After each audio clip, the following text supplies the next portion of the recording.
जय हिंद साथियों, मैं अपने इस वीडियो में आपका पुनः स्वागत करता हूं।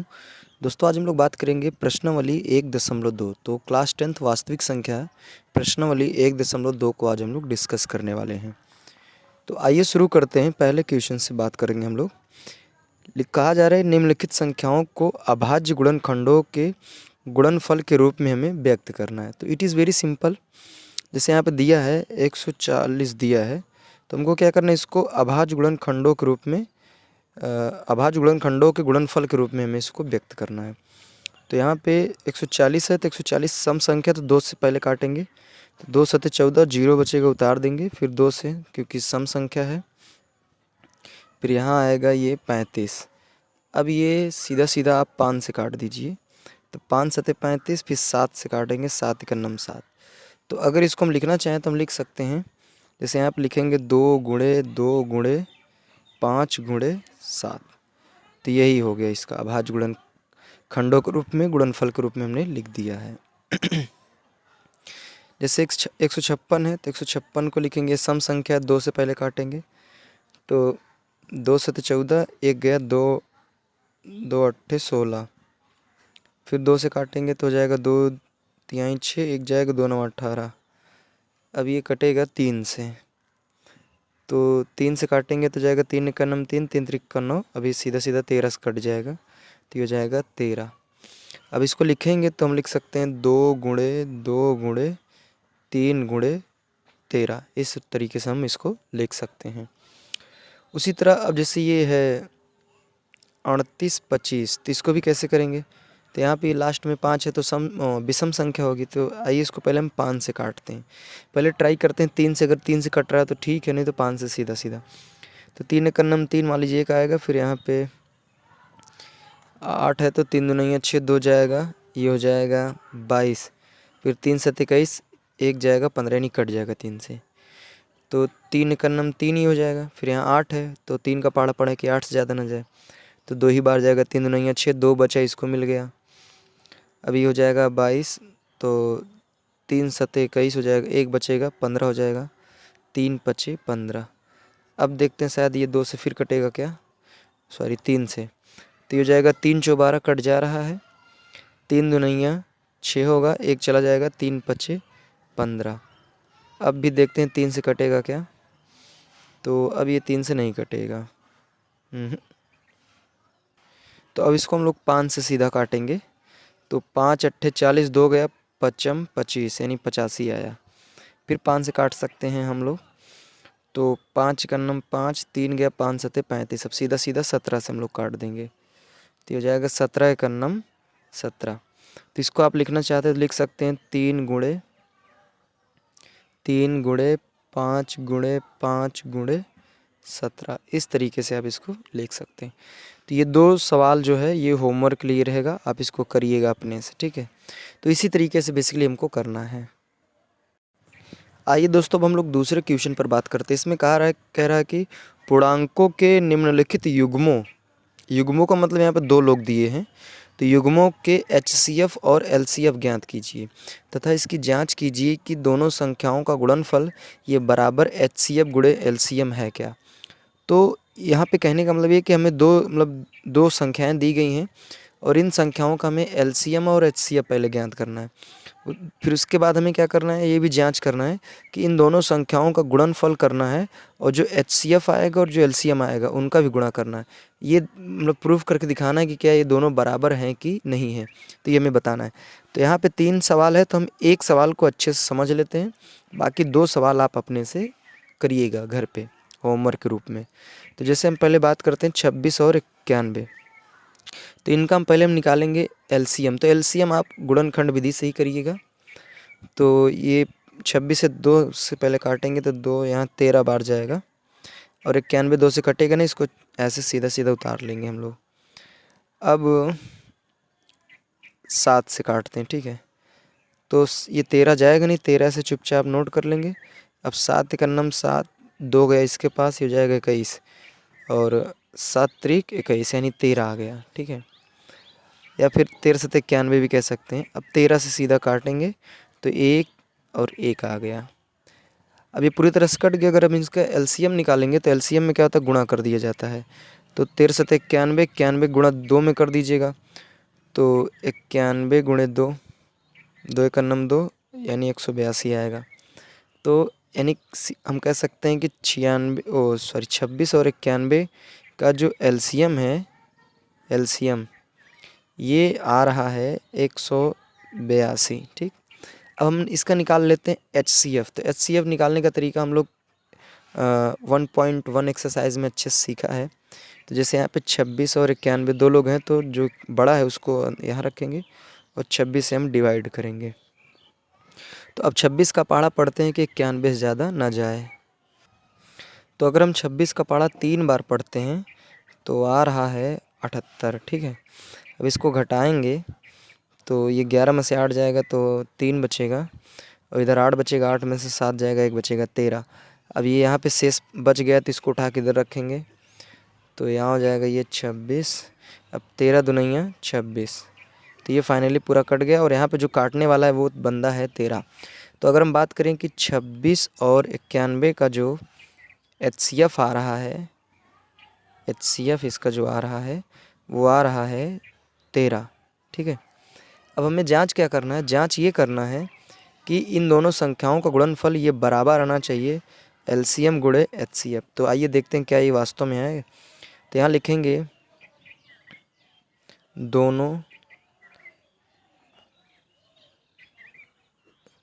संख्याओं का गुणनफल बराबर एचसीएफ गुणे एलसीएम। तो दोनों संख्या दी हैं 26 और 91 बराबर, एचसीएफ दिया है 13 और एलसीएम दिया है 182। तो आइए हम इन दोनों को गुणा करके देखते हैं। तो जब आप 26 और 91 का गुणा करेंगे तो ये आएगा 23×66 बराबर, उसी तरह 182 में 13 का गुणा करेंगे तो ये भी आएगा 23×66, जो कि दोनों पक्ष क्या हो जाएंगे, बराबर। तो यही हमें जांच भी करना था। तो हम यहाँ पे सिर्फ एक ही क्वेश्चन को समझेंगे, बाकी ये 2 क्वेश्चन आपके लिए होमवर्क रहेगा। इसमें बस कुछ नहीं करना है। पहले अगर आप इसका एलसीएम निकालना चाहते हैं तो इस तरीके से एलसीएम निकाल लीजिए, और इस तरीके से इसका एचसीएफ निकाल लीजिए। फिर इसके बाद लास्ट में जांच करने के लिए क्या करना है, इन दोनों संख्याओं को गुणा करना है। फिर बराबर हमें दिखाना है कि जो एलसीएम आएगा और एचसीएफ आएगा, क्या ये दोनों को गुणा करने से बराबर आ रहा है कि नहीं आ रहा है। तो ये दोनों सवाल आपके लिए होमवर्क रहेगा, आप कर लीजिएगा। आइए अब हम लोग तीसरे क्वेश्चन की ओर चलते हैं। इसमें कहा जा रहा है कि अभाज्य गुणनखंड विधि द्वारा निम्नलिखित पूर्णांकों के एचसीएफ और एलसीएम ज्ञात करना है। तो आइए यहाँ पे हम लोग 2 सवालों को करेंगे, इसको और इसको कर लेते हैं, बाकी ये वाला आप करिएगा। तो जैसे पहले ही बोल दिया अभाज्य गुणनखंड विधि द्वारा करना है। तो यहाँ 12, 15 और 21 हमें इसका पहले निकालेंगे एचसीएफ। तो ये तीनों 3 से कट जाएंगे आराम। पहले हम 2 से काटेंगे, 3 से क्यों काटेंगे। तो 2×18 2×18 कह रहे हैं, 2×12 और ये नहीं जाएगा, 21 भी नहीं जाएगा 2 से। फिर 2 से काटेंगे, 2×3 = 6, 15 भी नहीं जाएगा 2 से, और 21 भी नहीं जाएगा। अब ये सीधा सीधा हम लोग 3 से काटते हैं। तो 3×1 = 3, 3×5 = 15, 3×7 = 21। अब ये 5 से काटते हैं तो यहाँ 1 हो गया, कट गया, 5×9 = 5, 7 बचेगा। अब इसको सीधा सीधा 7 से काटेंगे तो 1, 1 और 7×9 = 7। अब हम इसका अगर एलसीएम निकालेंगे तो हम क्या करेंगे, इनमें सभी का मल्टीप्लाई कर देंगे। तो 7×5 = 35, और 35 का गुणा 3 में करते हैं, तो 35 का गुणा 3 में करते हैं, देखते हैं कितना आएगा। तो यहाँ हो जाएगा 3×5 = 15, 5 हासिल है, 3×3 = 9, 1 10, 105। अब यहाँ पे 2 दूनी 4, तो 105 में 4 का गुणा कर लीजिएगा, तो सीधा सीधा ये हो जाएगा 420। तो इनका जो एलसीएम आया वो 420 आ गया। अब एचसीएफ की बात करेंगे तो यहाँ पे देखिए एचसीएफ में थोड़ा सा मतलब एचसीएफ में अभाज्य गुणनखंड विधि बोला है, तो अभाज्य गुणनखंड से ही करेंगे। तो यहाँ पे अलग अलग ले लेते हैं, 12 का अलग निकालेंगे, 15 का अलग निकालेंगे, 21 का अलग निकालेंगे। तो यहाँ 2×12, 2×3 = 6, 3 एकन्नम 3। इसको सीधा सीधा 3 से निपटाएंगे, 3 5 15, 5 एकन्नम 5, फिर 3 7 21, 7 एकन्नम 7। अब इनमें हम कॉमन ढूंढेंगे। तो जैसे यहाँ पे 2 है, यहाँ पे 2 नहीं है, यहाँ भी 2 नहीं है, तो ये कॉमन में नहीं आएगा। या फिर एक काम करिए, ऐसे लिख लीजिए 2 गुणे 2 गुणे 3, फिर 3 गुणे 5 और 3 गुणे 7। ठीक है, इस तरह लिख लीजिए। अब इन तीनों में मतलब देखेंगे कौन नंबर है जो कॉमन है। 2 यहाँ है लेकिन यहाँ नहीं है। चलिए 3 यहाँ भी है, 3 यहाँ भी है, 3 यहाँ भी है, बाकी 5 इसमें है, 7 इसमें, लेकिन इनमें नहीं है। तो इसका जो HCF आ जाएगा वो हो जाएगा 3। ठीक है, तो LCM 420 आ गया और HCF 3 आ गया। अब उसी तरह हम लोग इसका निकालेंगे LCM 17, 23, 29। तो आप देख पा रहे हैं कि ये तीनों संख्याएं अभाज्य संख्याएं।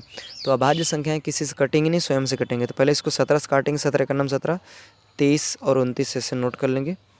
अब 23, ये तो एक हो ही जाएगा, 23 का नाम 23, फिर 29। अब सीधा सीधा 29 से काटेंगे, तो एक एक तो ये कट गया, 29 का नाम 29। अब आप क्या करिएगा, इसका इसमें, फिर इस मतलब 29 का गुणा 23 में करिएगा, जो आएगा उसका गुणा 17 में कर दीजिएगा, वही आपका LCM हो जाएगा। अब बात करते हैं HCF इसका कैसे निकालेंगे। तो HCF में 17 अकेले अलग कर लीजिए, 23 अलग, 29 अलग। ठीक है, अब ये सीधा सीधा 17 से जाएगा, 17 का नाम 17, और ये हो जाएगा 23 का नाम 23, ये हो जाएगा 29 का नाम 29। तो यहाँ पे 17 आ रहा है, इधर आ रहा है 23, इधर सिर्फ 29 आ रहा है।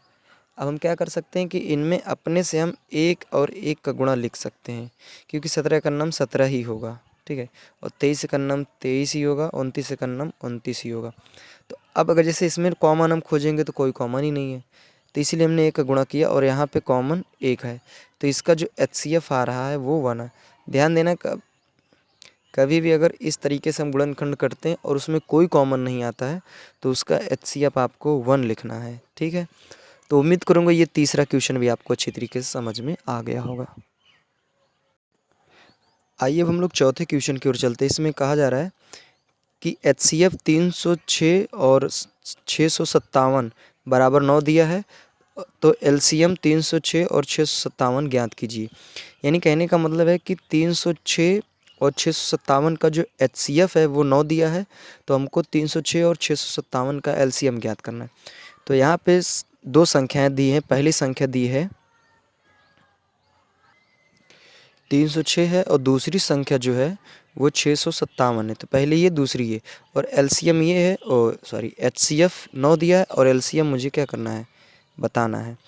तो ऐसे सवाल जब कभी भी 2 संख्याएं दी हो, उसका या तो LCM एक दिया हो या HCF कोई दिया हो, उसमें से कोई एक पूछ रहा हो, तो इसके लिए एक सूत्र होता है, पहली संख्या गुणे दूसरी संख्या बराबर होता है LCM गुणे HCF, ये फार्मूला होता है। अब यहाँ पे पहली संख्या जो है वो है 306, दूसरी संख्या 657 बराबर LCM मुझे ज्ञात करना है, और HCF 9 दिया है। ठीक है, अब इसको पलट दीजिएगा इधर, तो हो जाएगा LCM बराबर 306 गुणे 657 बटे 9। अगर हम 9 से काटना चाहें तो ये कट जाएगा, 9 7 63, 2 बचेगा, इसको मिलेगा, ये हो जाएगा 27, 9 त्रिक 27। तो LCM जो आएगा वो जाएगा 306 गुणे 73। तो 306 में आप 73 का गुणा कर लीजिएगा, वही आपका आंसर हो जाएगा। आइए हम लोग 5वें क्वेश्चन की ओर चलते हैं। इसमें कह रहा है कि जांच कीजिए कि क्या किसी प्राकृतिक संख्या n के लिए संख्या 6 के घाते n अंक 0 पर समाप्त हो सकती है। तो प्राकृतिक संख्या बोल दिया, तो प्राकृतिक संख्या जो होती है वो 1 से स्टार्ट होती है, 2 3 डॉट डॉट ये अनंत तक जाती है। तो यहाँ पे ये कहा जा रहा है कि जो संख्या दिया है, यहाँ पे संख्या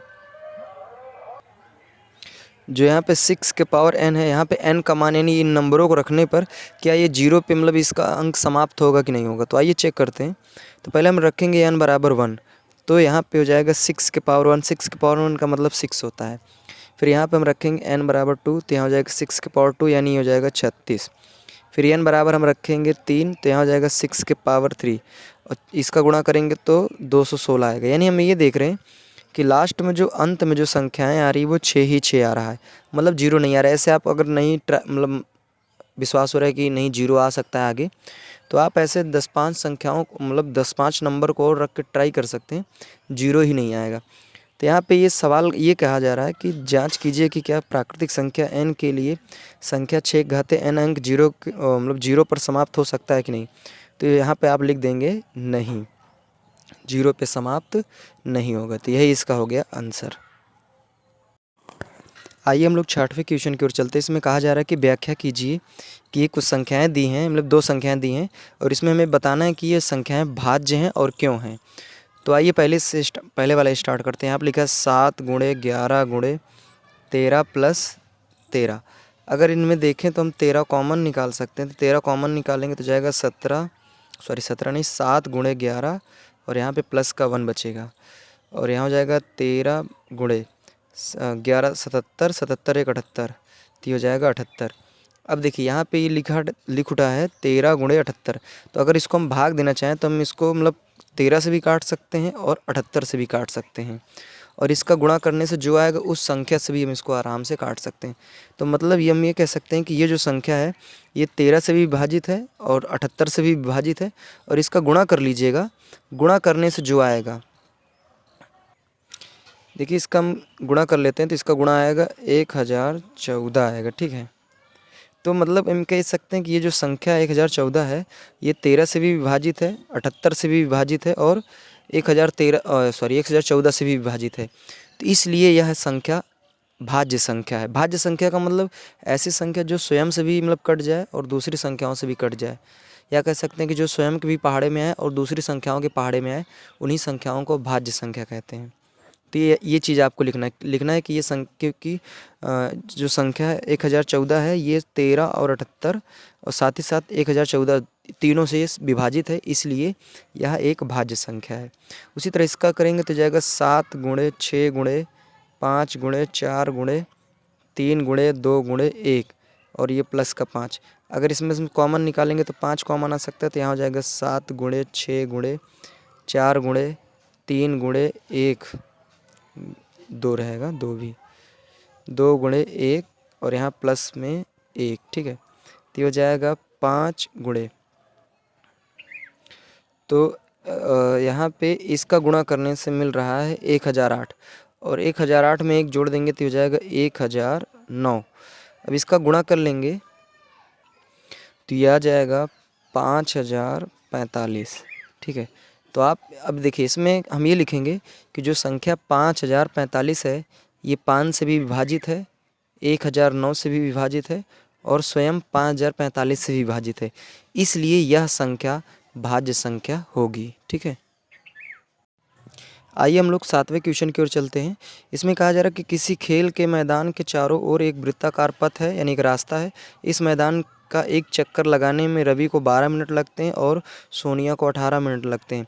मान लीजिए कि वे दोनों एक ही साथ एक ही समय चलना प्रारंभ करें तो एक ही दिशा में चलते हैं, तो कितने समय बाद वे पुनः प्रारंभिक बिंदु या प्रारंभिक स्थान पर मिलेंगे। तो कभी भी इस तरह की सवालें हैं, मतलब वृत्ताकार मार्ग में अगर रेसिंग वाली सवालें आती हैं तो इनमें जो संख्याएं दी होती हैं उनका हमें सीधा सीधा एलसीएम निकालना होता है। तो यहाँ पे हम 18 और 12 का हम एलसीएम निकाल लेते हैं। ठीक है, तो ये 2 से जाएगा 6 हो जाएगा, इधर 9 हो जाएगा, फिर 2 से काट सकते हैं इसको, 2 3 6 9 नहीं जाएगा। अब ये 3 से काटेंगे, 3 1 9 3 3 3 9, फिर 3 से कट जाएगा, तो ये हो जाएगा 1 इधर 1। अब 3 3 9 9 दूनिया 18 18 दूनिया 36, तो यानी यहाँ पे मिनट में दिया है तो 36 मिनट बाद वे पुनः मतलब प्रारंभिक स्थान पर मिलेंगे। तो उम्मीद करूँगा दोस्तों आज हम लोग बात किए एक्सरसाइज 1.2 और इसमें 7 क्वेश्चन थे, 7 क्वेश्चनों को हमने डिस्कस किया।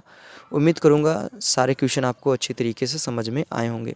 ये ध्यान देना कभी भी इस तरह की सवाल आएगी जिसमें वृत्ताकार मार्ग वाली कितने समय बाद मिलेंगे, तो इसमें आपको ध्यान देना है हमेशा एलसीएम ही निकालना है। तो एलसीएम निकालेंगे आसानी से आपका आंसर मिल जाएगा। तो अब दोस्तों दीजिए इजाज़त, इसी तरह मिलेंगे अगली वीडियो में, तब तक के लिए जय हिंद, वंदे मातरम।